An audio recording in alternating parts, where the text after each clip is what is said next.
This week, Perspective reflects on the lifelong service and sad passing of Queen Elizabeth II, Lord of Mann.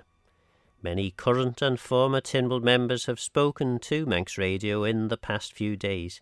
We begin with the Chief Minister's tribute. The death of Her Majesty the Queen will have been met with a sense of profound sadness by people across the Isle of Man, as indeed it has been by those across the British Isles and throughout the world. Across our island, there will be hundreds, if not thousands of you who will in some small way have interacted with Her Majesty, whether that have been serving in her armed forces, as I was privileged to do, or serving on public duty with the constabulary and other public bodies, sworn oaths of allegiance, or have simply taken time to interact with her whilst she was in attendance at public functions. And also we have seen our Lord of Mann as a mother, grandmother, and great-grandmother. She has provided us all with a greater sense of family and belonging, bringing the British Isles together at times of trial and tribulation. Her Majesty the Queen, our Lord of Mann, has been an absolute constant throughout my lifetime and the lifetimes of the vast majority of people alive today. She has spent her whole adult life serving with dignity, purpose, and fortitude, and has provided an example to us all. Her Majesty has been a remarkable sovereign and Lord of Mann in so many ways. I am sure that she will leave us all with many memories associated with her reign. The Isle of Man joins our extended family across the British Isles in sadness and tribute. Our thoughts and prayers are now with King Charles and the royal family. Rest in peace, Your Majesty.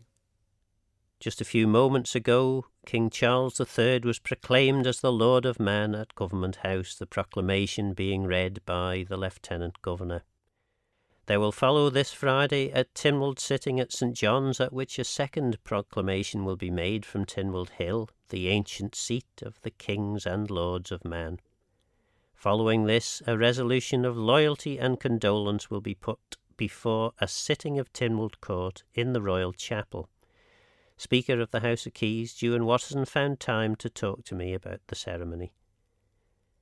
Mr. Speaker, you are, of course, Speaker of the House of Keys, which is a very formal position, formal role, but also a constituency MHK. What do you think your constituents are thinking at the moment? Well, I think what's going on in Rushen is the same as being felt around the Isle of Man and indeed the British Isles and the wider Commonwealth, which is around the loss of someone who has been a totemic figure in world politics, in the world stage for so long. And people, even a generation ahead of me, who have not known life with any other monarch. So this is a really big time. This is a changing time, a time to reflect on what has been and what is yet to come. But in a period of so much uncertainty, this is another uncertainty to add. And it does add to that sort of insecurity of uncertain times, and that does reflect very much in the mood on the street at the moment. And I suppose going to your formal role, Speaker of the House of Keys, and the role that you have in terms of the whole Tynwald arrangements and everything, there is a formal process that needs to be undertaken, isn't there? Indeed, and there is a proclamation process for announcing the new Lord of Mann, and that starts with the Governor, who will have a proclamation ceremony. That is then followed up by a Tynwald Day-like proclamation ceremony. The last time that was done, of course, was 1952, so there's been an awful lot of planning for it, but it basically is something like Tynwald Day, where we would assemble in the Royal Chapel at St John's, have a church service, then process out to the hill where the proclamation will be read out by the Governor and the new King, Lord of Mann, will be proclaimed to the people of the island. And we've been doing this ever since at least 1820 and probably before that, but you know what we're like, we're not good at writing things down in our earlier history. So this is part of that peculiarly Manx process, Tynwald, an institution of 1,000 years, has seen successive monarchs from successive parts of the world, whether they be Viking kings, Manx kings, Scots kings, or from the United Kingdom. And it follows that long line, that long pattern of proclamation to the people in the same way that we do proclaim our laws to the people every year on Tynwald Day. And that Tynwald light, for want of a better word, is will include the same occupants of the hill. That's right. The proclamation ceremony, which is likely to be at the end of next week, will include all the members of Tynwald Court, the Governor, the President, myself, the members of the Legislative Council and the House of Keys. It will include representatives of the Church, civic society. So it will be very similar to a Tynwald Day in terms of the attendees. The captains of the parish will be able to attend as well. But the mood will be no doubt more solemn. It's less of a celebration of that parliamentary history and far more a mixed reaction of thanksgiving for the life of Her late Majesty, but also about proclaiming King Charles as the Lord of Mann. And in terms of that whole process, presumably if you don't make that proclamation, then effectively Tynwald doesn't function. Is it as bad or as significant as that, or is there? I'm not a lawyer, but as you know, in an institution as old and dignified as Tynwald, we put a lot of store in our traditions. And whilst I don't doubt the legality of the new Lord of Mann and any actions taken, it is part of that tradition going back into history, going back over time, that we recognise the monarch, the Lord of Mann, in that appropriate way, as the person where Tynwald derives its powers from ultimately. One of the other things that will, of course, have happened in the meantime is that the sitting of Tynwald that was due to take place in the coming days, that will be put back until after the funeral. So the Public Accounts Committee hearing that was going to be the prelude to that as well will also be put back as a mark of respect during the period of mourning until the funeral has happened, which, as we know, is likely to be a week Monday. So there is a pause on parliamentary activity for about a week during that period of mourning. And in terms then of that delay, obviously, potentially then Council of Ministers can review what they have already put to Tynwald, potentially review what the UK government was announcing as news started to feed through of the perilous state of the former now monarch. Yes, and while now isn't the time to talk politics and policy, that there is that delay, but government will continue to function. All of the arms of government delivering public services will continue as usual, but for parliamentary processes, they just take a pause for that short period. Presumably the ceremony which takes place at St John's, this will be broadcast by Manx Radio as a normal Tynwald sitting at St John's would be. It's going to be a public sitting of the Court of Tynwald. The church seats will be assigned, so there won't necessarily be space for public in the same way that there is on Tynwald Day, that the seats will all be assigned. But the public are more than welcome to come along to St John's to see the procession and the proclamation on the hill, and there will, of course, be more details around that being published very soon. Former Chief Minister, Speaker and MHK Tony Brown reflected on the life of the late Queen. Yeah, my reflections, I have quite a lot, because I was fortunate enough to first actually meet the Queen in 1979 when I was Vice Chairman of Castletown Commissioners, and she opened the QE2 school. I'd seen her before then. I remember when I worked at the Isle of Man Electricity Board and I was in the Castletown shop, and she processed down through Castle Street, and I was in my usual scruffs like everybody else who was working, leaning against the door, watching Her Majesty go by and saying, "Oh, so that's the Queen." So that's a long time ago. That is quite a long time ago. But I mean, I've had some wonderful, and I've been very privileged to meet her on about 6 or 7 occasions and to speak with her. And she is what everyone says. I mean, she was a wonderful lady. And sadly, of course, no longer with us. But the people of the Isle of Man. I mean, obviously, not everybody is a royalist, but an awful lot of people in the Isle of Man will be reflecting on a very long and successful life from the now late Queen. Yeah, absolutely. And I think the Isle of Man is fortunate in a number of ways. And we have a special relationship because we're not part of the United Kingdom. And because we're a Crown dependency, therefore, like Jersey and Guernsey, we're directly under the Queen's estate, if I use that term in that sense. Our relationship is somewhat different. And of course, as we all know, we have a Lieutenant Governor who represents the Queen. But of course, these days, the Queen, the Governor, don't interfere in and don't manage the Isle of Man, which is what used to happen. We now have our own government. We've moved a long way since the mid-1980s, and we've established a ministerial system that works well for the Isle of Man. And that means that our relationship is somewhat slightly different because the Governor clearly is representative of the Queen. He appoints the ministers. And I think the island looks at it slightly different. I think there's a lot of people who are very supportive of royalists, and we understand that. But there's a lot of people get a lot of comfort that the head of state is actually the Queen, and now it will be the King. And from that, they feel that sort of, if you like, comfort overseeing us, not interfering with us, but making sure we're okay. I think there's a lot of people who think that way. And of course, there are people who don't agree with a system where the Crown has representation at all in the Isle of Man. But I think if you look at it in general terms, it served us well. It has safeguarded us in many ways. And I think as our democracy has moved forward, and I think it's slowed down a little bit at the moment, but it moves forward again, it will become more important.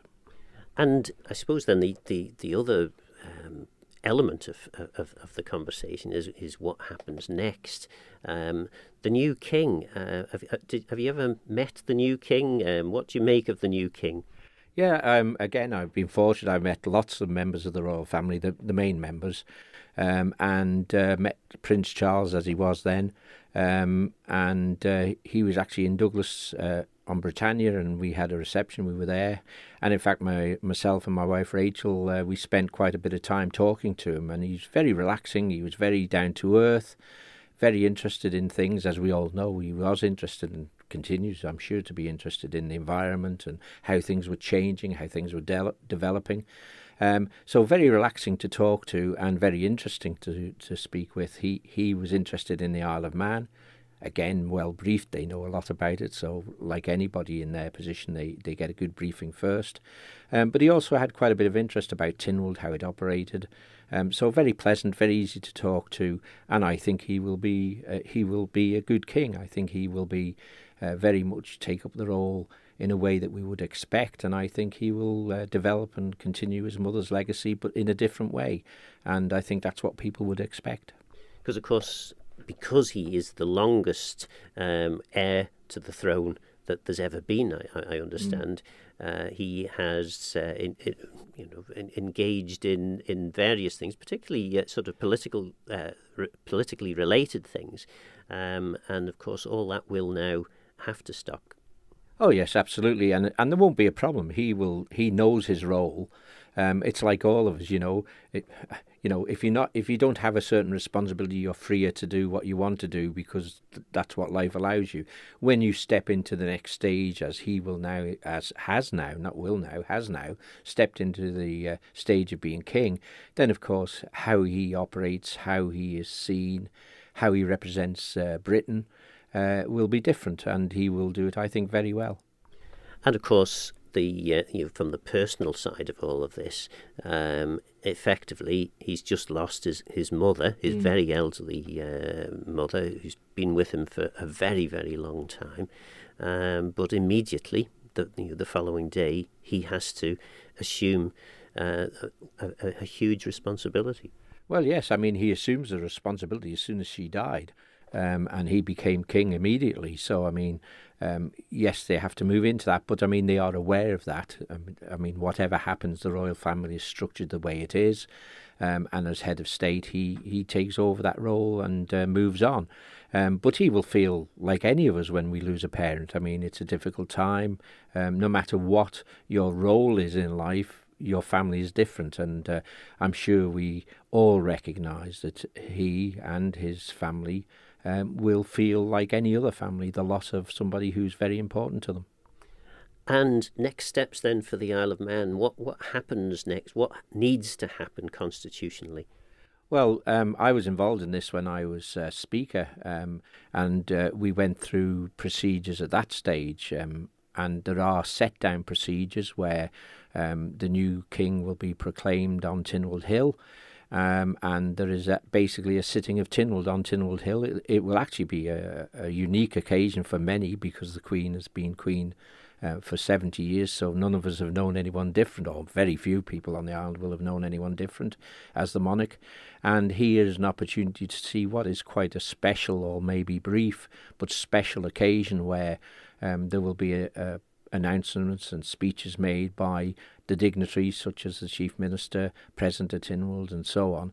And that will be unique for many people, because, how long Charles III reigns over Britain, we don't know, but there may well be many who will never have the opportunity to see such an event again. So it will be a special event, and I hope many people go to see it because it's so special.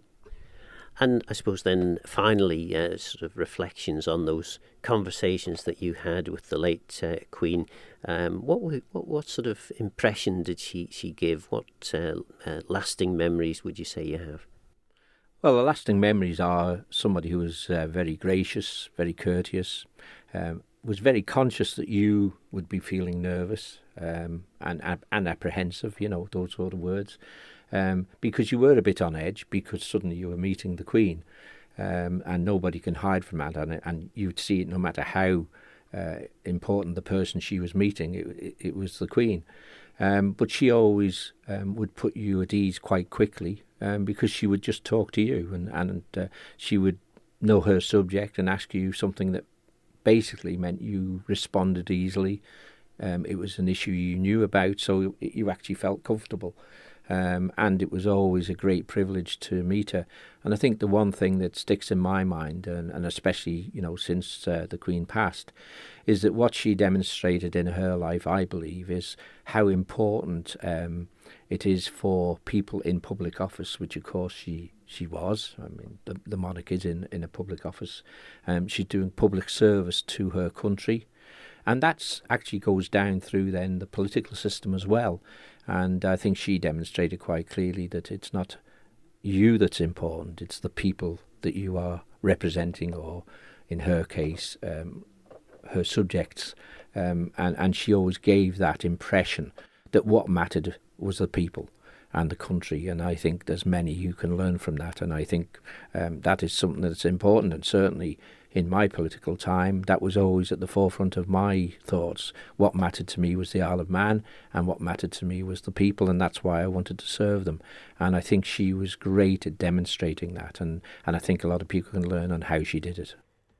Former Minister and long-serving MHK Peter Carron recognised the family role the Queen played.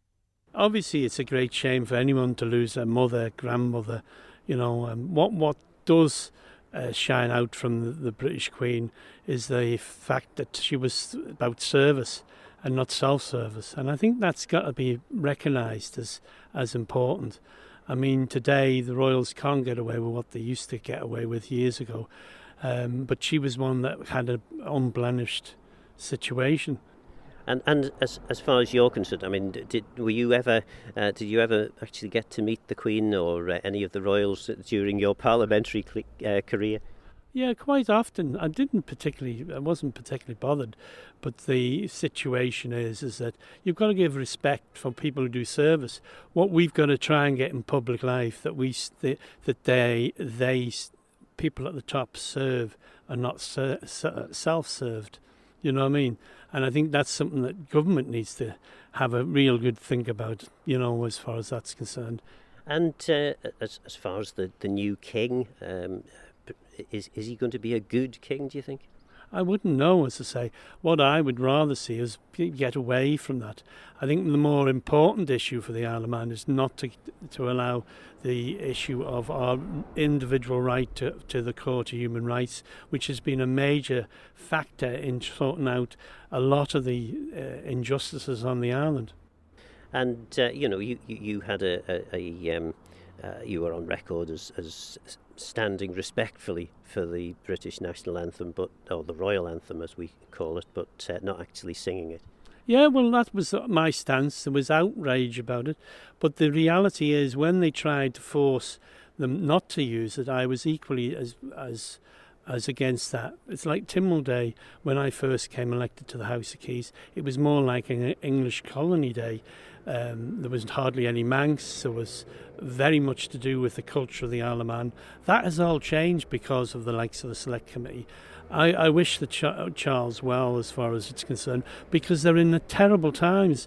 Because at the moment, when you look at the UK, when we talk about poverty, and we still have poverty on the island, but compared to Britain, I never thought in 40 years' time from starting in politics that we'd see a situation where the poor are worse off in the United Kingdom than they are here. And that is an indictment on the present political structure over there. The thing is, I look at the UK government now, and the policies of the United Kingdom government reminds me of what got me into politics in the first place. Crony capitalism, postcode justice, and the way the Tory party are giving out contracts for their mates, directorships, and that's something. And I hope that the royal family can be some sort of marker of morality about protecting the rights of the weak and the poor in the United Kingdom. That was former MHK Peter Carron. Judith Lay caught up with Bishop Peter, leader of the Church of England in the Isle of Man. There's an absolute authenticity there, and integrity of character. And maybe that's a lesson for our times as well. Even perhaps for those who wouldn't share her Christian faith, if one were to say, well, there is here an absolute integrity of behaviour and a sense of commitment to those values that we see as being vital to our lives, then we stand by those. That's a wonderful example to give. And, you're right about whether or not one believes in the monarchy. And there are many who don't. Some are quite opposed to it and some are quite indifferent to it. But if you set all that aside, as an admirable person, she is a source of inspiration. She's had some horrible times in the 70 years, hasn't she? A lot of family problems, a lot of personal sadness to bear. And forgiveness is something else that she's talked a lot about. The power and the necessity for forgiveness. And that is something that all of us find a bit tricky sometimes, isn't it? It is. I suppose if you've lived that long and you've lived through war and you remember your country being at war, and indeed you were part of it, and yet at the same time you have an international and global role to play, then there is a sense in which you can't you can't not forgive. You can't retain grudges. You have to look for the best in human nature and to hope and imagine that best may triumph over human failure and indeed over evil. And where there has been evil and where there has been disappointment, to be able to forgive that, to come up above it, and still to exemplify those things around hope. That's just really important. And again, I suppose when a human life comes to an end, no matter how long or how short it's been, there's that phrase we sometimes say, life's too short. Well, life is short, actually. Even if it's 96 years, it will pass quickly, and it is too short for us to bear grudges or to nurse unhappiness or hurt or hatred of others. And I think there's a generosity of nature that we saw there in Her late Majesty, which again can be a source of inspiration and encouragement to us all. There have been a number of people who have said, let's talk about duty. She did her duty. It was her desire, even before she was crowned Queen. On her 21st birthday in 1947, when she was still Princess Elizabeth, she said, I want to serve. I see my life as a life of service. And there's a big difference between service and duty, isn't there? There is. Serving requires humility, it requires graciousness, it requires the will actually to do it, rather than, as you say, just doing a duty because it is there.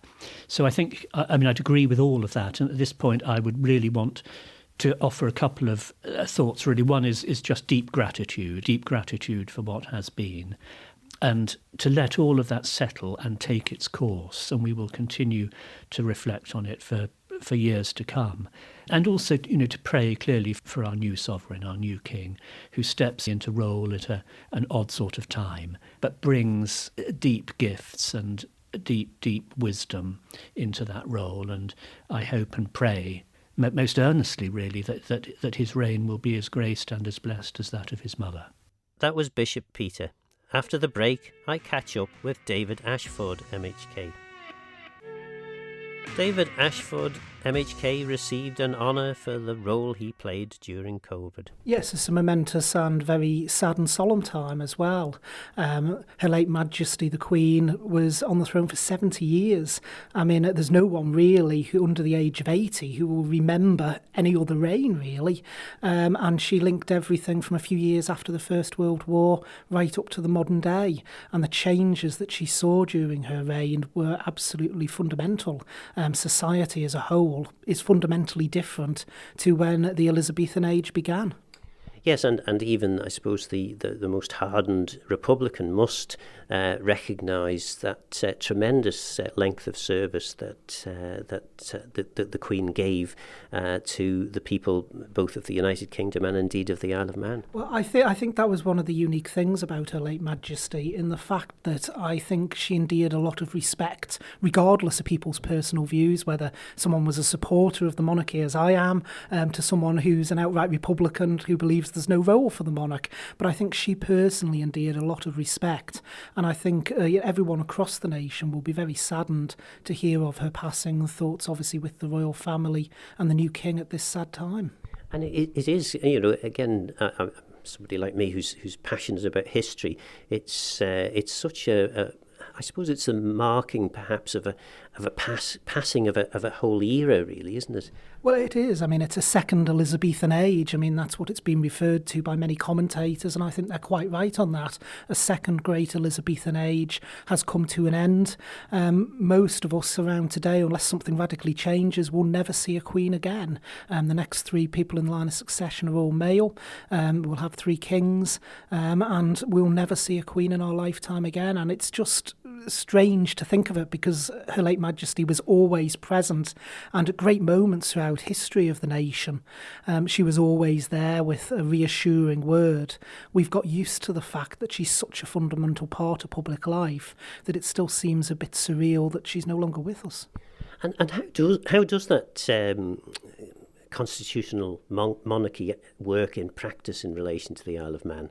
So in terms of the constitutional relationship, that is obviously done through the Lieutenant Governor and his office, and him being the representative of the Lord of Mann. But it works exactly the same as it does in the UK. Ultimately, all of our Tynwald Acts require royal assent in order to go onto the statute books. And I know that the Queen has visited the island many times. The one time I actually met the Queen was when I was living in the UK for a while. Actually, I didn't meet her during the time that she came to the island, but I know from people who did that she always had a great interest in the island and really took seriously her role as Lord of Mann. And I believe, Phil, you on occasion met the Queen, I think in your first parliamentary term, was it? Yes, that's right. I was newly elected at a by-election. It was the May 2003 by-election, and the Queen presided over Tynwald that year, and actually maybe this is poetic justice, I don't know, but it took quite a bit of persuading of the various security people to allow me in to engage in my first Tynwald sitting because I didn't have the right paperwork or I wasn't on their list or some such. Well, that's being barred from taking your own seat in the chamber. But I believe you also have met, of course, His Majesty the King, as he now is. It was His Majesty who did the ceremony for my MBE, and in fact we spoke about the island and the fact of his desire to actually come back and visit, because he said it had been quite a few years since he'd last been to the island, and he was keen to know what was happening on the island and, how we were doing. Yes, yeah, he was, certainly the last time I recall, he came over to the island. I was designated as the minister, the contact minister, because he was particularly interested in sustainable ways of living, the food sector on the island particularly. He had quite an interest, he has quite an interest, as is widely known, in terms of organic farming, and he also is a very passionate conservationist, so he was particularly interested, and indeed we ended up having a conversation at a conference in London as a result of the work the Isle of Man was doing to protect our fisheries, and indeed the work we were doing out in Sierra Leone in terms of fisheries protection out there. So he certainly, to me, and I think it's not an open secret or closed secret that I'm not the biggest supporter of the monarchy, but he was a very decent human being, and seems to care about things that do matter. And I think, when you reflect on that, in fact, if you look back over His Majesty's term as Prince of Wales, the longest serving heir to the throne in history of Britain, you actually look at some of his ideas, which at the time he took quite a lot of stick for in the 80s and early 90s for coming out with the conservation issues and challenging what at the time was, I think, the views around climate change. And actually now it's very mainstream. So it's sort of, we've caught up, I think, as politicians with what His Majesty was saying for many, many years. Do you think that, because obviously King Charles, as he now is, has had a mixed review as Prince of Wales. It's fair to say that mainstream media and public opinion hasn't been wholly in favour.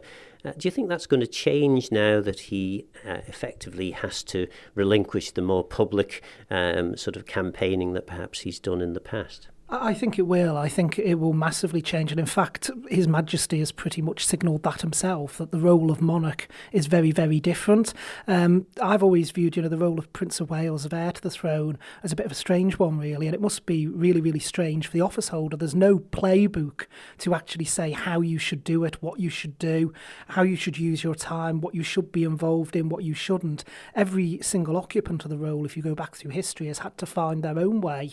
And if you look back even to the second longest serving Prince of Wales, who went on to become Edward VII, Queen Victoria's son, he had a bit of a mixed review as Prince of Wales as well, but he actually, when he became king, was seen as a very, very good monarch for the 10 years that he was in the role. And I think equally things have now changed for His Majesty, and he won't be able to do the same level of activism that he's done previously, because the monarch holds no personal opinions in public. And I think he will adapt to that. I think he's done an excellent job as heir to the throne in managing to raise many issues and actually support many organisations as well. The number of organisations that he's been able to support, either financially or through the Prince's Trust or through the Duchy of Cornwall, has been absolutely amazing, countless. And I'm sure he'll be able to continue that level of support, but in a very different way as monarch.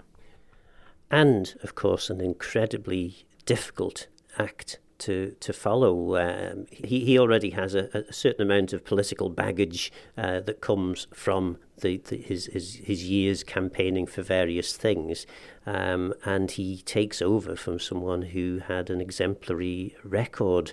Is it a dangerous time, do you think, for the monarchy? I think obviously it's a change, and after 70 years of the same monarch, it's going to be disconcerting to have that change. I would say it's an impossible act to follow. I don't think you can compare two reigns. If you go back through history, and I do like my history, we've had many discussions around it. Every reign's different. Every monarch does things differently, and to follow a queen who came to the throne at 25, it was when the Queen actually ascended the throne. And she's had this long reign, the longest in British history, second longest reigning monarch in the history, after Louis XIV is the only one who actually reigned longer, Louis XIV of France, and he came to the throne of France as a child.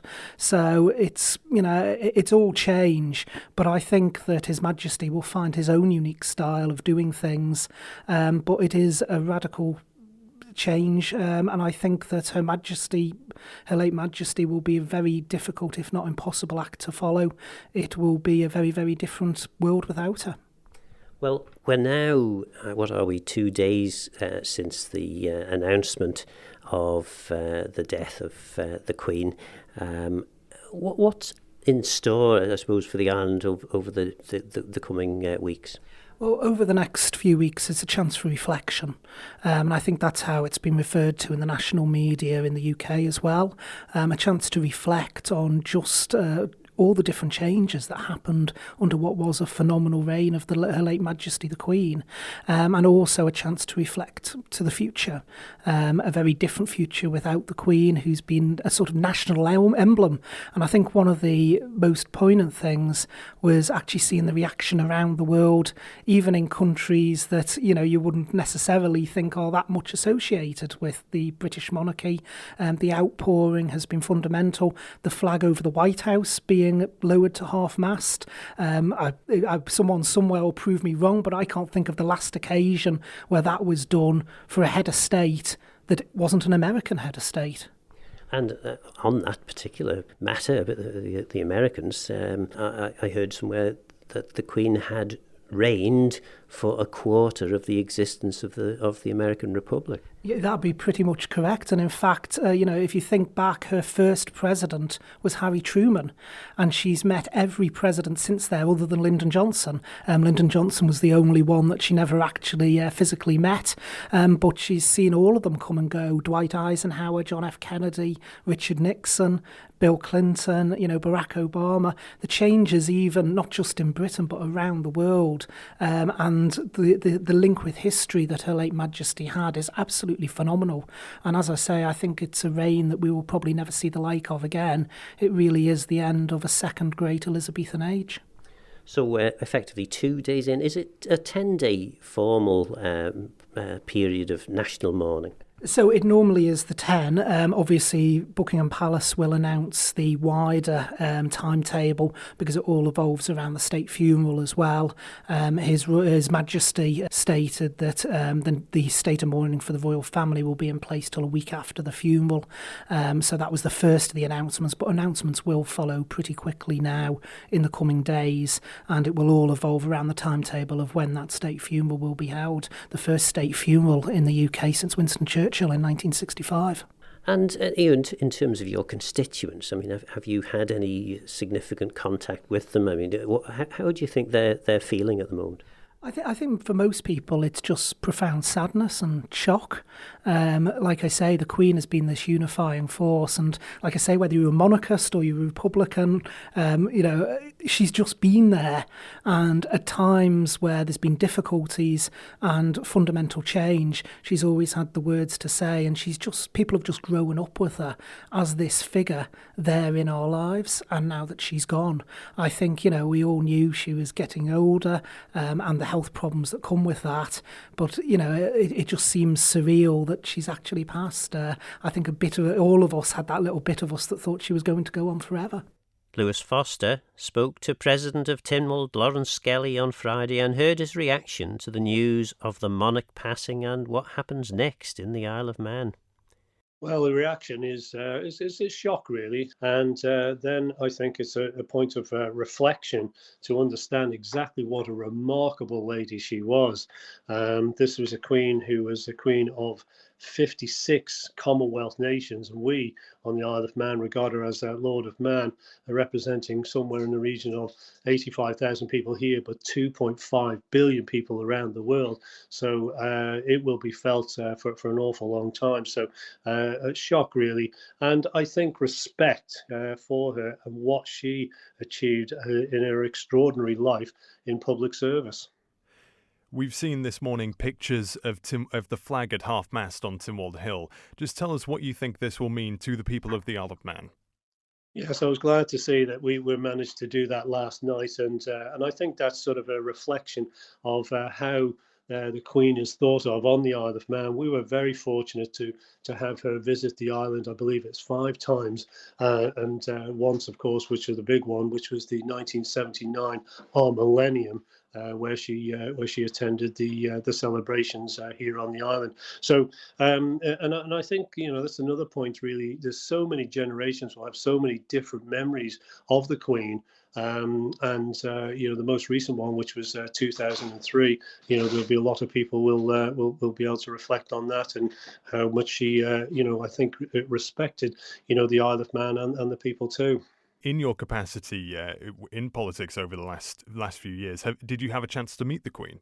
Sadly not, but I think like many people, I think they have that sort of I guess that respect and admiration really, and I think anyone in public service will admire her for what she has done as a life of public service like no other. There's no doubt about that, and from that point of view, I think when you think of some of the difficult periods, because when you're in public service, you always have difficult periods, and how she has been respectful, and what I would regard as also being a unifier. The one that jumps out at me is when she went to Ireland and how she treated the Irish president and speaking Irish, and then went to the north of Ireland as well to meet them. And that was, I think, a real mark of how she tried to unify and reconcile issues. And that's a mark of a great person, without doubt. And I think that's what people will think of her as, Elizabeth the Great. And the now King Charles will be heading down to London today. There's obviously a process that follows on from now. Just what can we see on the Isle of Man today and in the days ahead? Well, there will be 2 proclamations. You'll be hearing from Government House very shortly, I'm sure, with regards to the first proclamation, which will be by His Excellency Sir John Lorimer. And then there is also a second ceremonial proclamation, which is part of course, Tynwald, which dates back to the 1830s, I believe, whereas we will have a formal sitting of Tynwald Court on Tynwald Hill, and that will be the second proclamation, and we'll hopefully be able to determine a date on that very shortly and make that announcement too. Our first Chief Minister, Miles Walker, had the privilege of meeting the Queen on 3 occasions. Chanel Souco talked to him about his experiences and asked his initial thoughts on the Queen's passing. I suppose it was inevitable that this day would arrive. I think the good things about it, if there are good things, is that she died in a place that she loved. She died, we assume, in her own bed, and she was only terribly ill for a couple of days, and I think that's a great blessing. Being the island's first chief minister, did you have the opportunity to meet the Queen? I did. I met her actually on 3 occasions, I think. First one was in 1979, when she came over for the Millennium of Tynwald and presided over Tynwald, and she was a wonderful guest on that day. She had her carriages, she had her horses. They were brought over from London. A lot of pomp, a lot of ceremony, but it was just a wonderful occasion. And we had lunch at Government House in a marquee, and a fantastic visit. She enjoyed it, and I know the Isle of Man enjoyed it as well. There were terrific crowds at Tynwald Hill that day. It was wonderful. And then she came along in August 1989. With the Duke of Edinburgh. They arrived on Britannia in Peel. Duke of Edinburgh went on with myself to open the extension to the Douglas Power Station, and the Queen, Her Majesty, went with Governor New to the Manx Museum and opened the extension and the large extension to the Manx Museum, which had just been completed. And then in the afternoon, we had the good fortune to accompany her to the Royal Agricultural Show, which at that time was held in Douglas, where the NSC is now. And we had a wonderful afternoon. She enjoyed seeing the stock. She enjoyed the horses, the livestock, enjoyed meeting all their owners, and then she presented the Rose Bowl to the Best in Show. And it was a wonderfully relaxed afternoon where she was able to express her views on quite a personal level, and just loved agriculture. She was interested. She was a fantastic guest on that occasion. And then we were invited that evening to a dinner on board the yacht Britannia. She landed in Peel when she was doing her official bits during the day. Britannia sailed round to Douglas, and so after the show, she went back to Britannia, and that evening we were invited to dinner on board, which was, again, just one of those occasions that will never be repeated. Among those present to listen to the bells of St George's Church chime at midday on Friday were Tim Glover, MHK, and MLC Diane Kelsey. They told Chanel Succo they wanted to be part of the moment. We've not seen this in our lifetime. There's always been just Her Majesty the Queen. Now we've got His Majesty the King, King Charles, and we wanted just to hear the bells. We're both political representatives within Cabinet Office. There's a great deal of work, as you can imagine, going on to put various aspects of the whole protocol in place now. And we wanted some fresh air and to listen to the bells, really. That's the honest truth. And exactly what Tim says. But in addition for me, because of my link with the Armed Forces, 23 years serving Her Majesty the Queen in the Armed Forces, this is quite a seismic change for me and for all of the Armed Forces community, veterans all serving, and families. So for me, this was to come out, get the fresh air, listen to the bells, but also as a mark of respect. I think people have been surprised at just how hard hit they've been by the events of the last 24 hours, and I think it is a sombre time. There is a sombre mood around. There is a period of reflection, but also of immense pride in the life that Her Majesty led. Just impeccable service and duty to the nation and to the Commonwealth. I think she, above all monarchs, has been really savvy in the change from empire to Commonwealth and the way she's integrated what could have been awkward situations and made it into one big family. And I think there's going to be so many achievements she's going to be remembered for, but that will be high up there. Yes. So sombre, very proud of her loyalty and her duty and service to others. And I'm also here because later on today we'll be seeing the funeral of Charles Wilson, who, you know, embodied an awful lot of what we will be talking about, the Queen in a world sense. Charles did an awful lot of that for the Isle of Man as well. So I'd want to put on record my respects and thanks for all the work that Charles Wilson's done over the year. Bernadette Williams, MBE, was sword bearer for Tynwald for 25 years. She says the Queen was ever gracious. Both me and the family are deeply saddened by the passing of Her Majesty the Queen. I mean, she was a constant in our lives. I mean, she was always there, she was always calm, she was always smiling, and she was ever gracious. I mean, death is inevitable, but I think we all hope that she'd go on forever. And I did have the privilege of meeting her several times over the years in my role both with the Royal British Legion and as the sword bearer. And Claire is now experiencing the same things now that she is the national standard bearer for the RBL. Obviously, you led her up Tynwald Hill. I know I touched on it before. Is there anything you remember about meeting at that time? You know, people I've spoken to this morning said she had this really kind air about her and a sense of humour and really knew about the Isle of Man. She had an aura. She had an aura of calmness. You didn't feel... Well, she did make me feel nervous.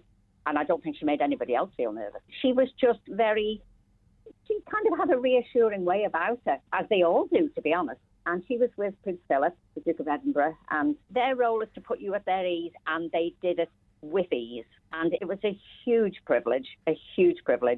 And yeah, it's something that you can't buy. That brings to a close this programme of reflection on the life of Queen Elizabeth II and the expectation for King Charles III. But for now, I'm Phil Gorn, Goramayu Sungeishchakrum. Thanks for listening.